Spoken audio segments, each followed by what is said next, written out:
नमस्कार दोस्तों, स्वागत है आपका बुद्धा स्टोरी अच्छाई का फेदा। आज हम आपके लिए लाए हैं गौतम बुद्ध की कहानी अच्छाई का फायदा। आज की इस कहानी से आपको प्रेरणा मिलेगी। भगवान बुद्ध के जीवन की ऐसी कई घटनाएं हैं जो हमें जीवन में सही मार्ग दिखाती है। आज भी हम उनके जीवन की एक घटना को कहानी के माध्यम से आप तक लेकर आए हैं। आप इस कहानी को पूरा पढ़ें और ज्ञान प्राप्त करें। एक बार की बात है, गौतम बुद्ध अपने शिष्यों के साथ बैठे थे। उसी समय राजा अजातशत्रु वहां पहुंचे और बुद्ध से कहने लगे, हे बुद्ध, जब से मैं आपका शिष्य बना हर कोई मेरा शोषण कर रहा है। आपका शिष्य बनने से पहले सभी लोग मुझसे डरते थे, क्योंकि उस वक्त मैं बहुत कठोर था और मैं किसी को मौत की सजा देने से पहले एक बार भी नहीं सोचा करता था। लेकिन आपका शिष्य बनने के बाद मेरा किसी को दंड देने का मन नहीं करता और ना ही मुझे गुस्सा आता है। मैं शांत हो गया हूँ और सभी को दया भावना से देखता हूँ, लेकिन कुछ लोग मेरे इस बदलाव का अनुचित लाभ उठा रहे और इसने मेरे राज्य के लोगों को भी एक तरह के खतरे में डाल दिया है। कृपया आप मुझे बताएं कि मुझे अब क्या करना चाहिए। राजा अजातशत्रु की यह बात सुनकर गौतम बुद्ध उन्हें एक कहानी सुनाते हैं और कहानी कुछ इस प्रकार है। एक बार एक बड़े पेड़ के नीचे एक जहरीला सांप रहता था। पेड़ एक गांव के पास में एक कोने में हुआ करता था। वहां अक्सर सुबह शाम लोग बैठक लगते थे और खूब बातें करते थे। लेकिन जब से उस पेड़ के पास उस सांप को देखा गया तब से लोगों ने वहां जाना बंद कर दिया। लेकिन कुछ लोग तो जानबूझकर वहां सांप को देखने आया करते और उसे छेड़ा करते। अब उस सांप को जब खतरा महसूस हुआ तो उसने खुद के बचाव के लिए लोगों पर हमला करना शुरू कर दिया। वह सांप अब अपने क्षेत्र में लोगों का आना भी बर्दाश्त नहीं करता था, जिससे गांव के कई लोगों की जान जाने लगी। इस तरह पेड़ के आसपास जब भी कोई हलचल होती तो सांप वहां आ जाता और हमला कर देता। सांप की दहशत अब पूरे गांव में हो गई। अब लोगों ने बिल्कुल ही उस पेड़ के पास जाना बंद कर दिया। एक दिन एक साधु उस गांव से गुजर रहे थे। तभी उस साधु की नजर उस विशाल से घने वृक्ष पर पड़ी जिसके नीचे वो सांप रहा करता था। घने पेड़ को देख साधु के मन में विचार आया कि चलो वृक्ष की इस ठंडी छांव के नीचे बैठकर कुछ देर ध्यान लगाया जाए। उसी वक्त गांव के कुछ लोग अपनी गाय लेकर घर की ओर जा रहे थे। तभी उन लोगों की नजर जब उस साधु पर पड़ी जो कि उसी पेड़ की तरफ ही जा रहा था। तभी लोगों ने उस साधु को सांप के बारे सावधान करते हुए कहा कि आप उस पेड़ के पास मत जाना, वहां एक जहरीला सांप रहता है जो जरा सी हलचल होने पर हमला कर देता है और अब तक कई लोगों को काट भी चुका है। लोगों की यह बातें सुनकर साधु मुस्कुराए और उस पेड़ की तरफ चल पड़े। जगह को थोड़ा साफ करके जैसे ही साधु ध्यान करने के लिए बैठे, तभी सांप हलचल सुनकर साधु के सामने आ पहुंचता है और फुंकारने लगता है। फुंकार की आवाज सन साधु की आंख खुलती है और वह सांप को देखने लगते हैं। वह सांप की आंखों में देखते हुए एक मंत्र बोलते हैं और मुंह से फूंक मारते हैं। तभी चमत्कारी रूप से वो सांप साधु से बात करने लगा। अब दोनों एक दूसरे की भाषा को समझ सकते थे। सांप साधु से कहता है, हे मनुष्य, क्या तुम मुझसे नहीं डरते? क्या तुम नहीं जानते यह मेरा क्षेत्र है और यहाँ आने की किसी की हिम्मत नहीं है?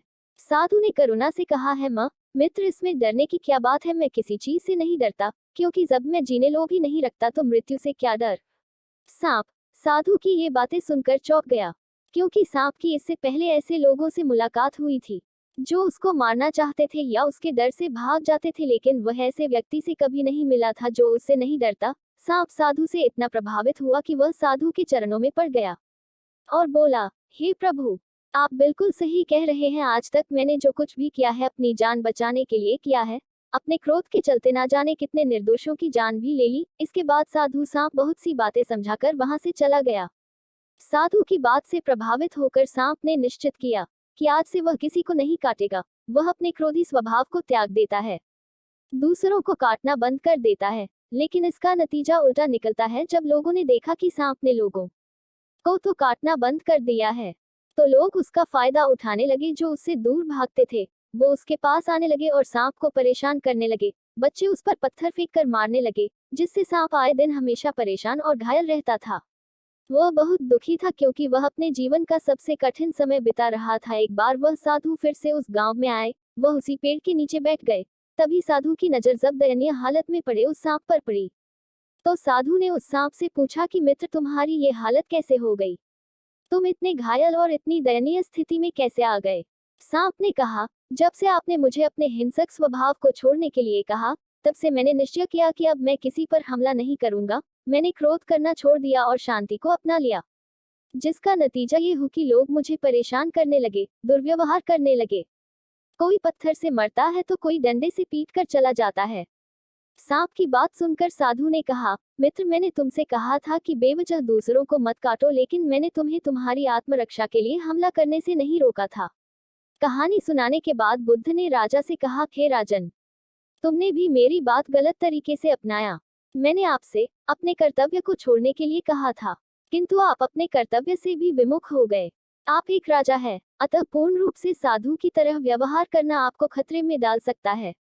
तुम्हें सिर्फ अंदर से साधु की तरह रहना था और बाहर से राजा की तरह, ताकि जरूरत पड़ने पर खुद की, प्रजा की और राज्य की रक्षा कर सको। दोस्तों, बिल्कुल ऐसे ही जंगल में होता है, जो सबसे सीधा पेड़ होता है उसको सबसे पहले काटा जाता है, और यही कानून दुनिया के लोगों पर भी लागू होता है। अच्छे भोले लोगों का खूब फायदा उठाया जाता है। अच्छे लोगों को जिंदगी में अनेकों दुखों का सामना करना पड़ता है, इसलिए कभी किसी को अपना फायदा मत उठाने दो। लोगों को उनकी मर्यादा में रखने के लिए खुद को परिस्थिति के अनुसार बदलना सीख जाए, अन्यथा आपका हाल भी उस राजा व सांप की तरह हो जाएगा। तो दोस्तों, उम्मीद करता हूँ आज महात्मा बुद्ध की इस बुद्धा स्टोरी अच्छाई का फेड़ा से आपको अनमोल सीख प्राप्त हुई होगी।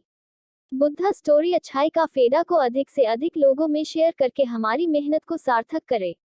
अगर आपको इन कहानियों से कोई आपत्ति है तो आप हमें मेल करके बता सकते हैं। आपको हमारी कहानियाँ कैसी लगती है, हमें लाइक कमेंट करके जरूर बताएं। आपके लाइक कमेंट से हमें कहानियाँ लिखने का हौसला मिलता है। धन्यवाद।